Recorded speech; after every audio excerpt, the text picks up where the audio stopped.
We are just born in a judgmental society.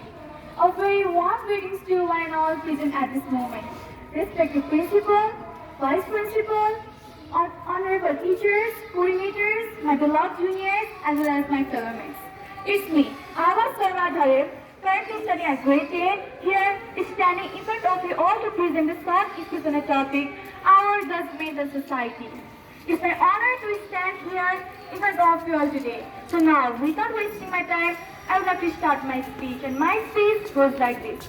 Everyone, welcome to our society, where you will be judged for what dress up you wear, how you act, even what type of music you listen to, and what type of friend circle you are around with. And eventually, particularly, on each and every of your personal traits and your imperfection, and most importantly, you will be made fun for being who you are. If you are fat, you eat too much. If you are thin, you are sick. If you talk, you are talkative. If you talk less, you are showing attitude. If you dress well, you are showing off. If you dress simple, you are poor. No matter whatever you will do, this society will eventually judge you. So be happy, do the thing that makes you happy. You don't need to make other people happy. We live in a society where wearing a short dress is modernization, but wearing culture dress is old-fashioned. But when a girl is raped, we always blame on her dressing sense.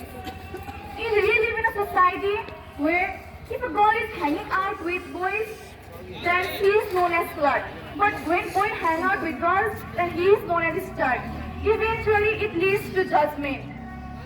You don't need to change yourself and change your yourself just because of our judgmental society. Our judgmental society might dominate our yourself, but you should not. At last, but not least, I'd like to conclude my speech by telling that don't be afraid to say your word and put your views just because you're scared what society will think about you. You should not judge someone just because you see of their dress-ups, because you don't know their real story. You might think you understand it, but actually you don't. Thank you. Have a great day.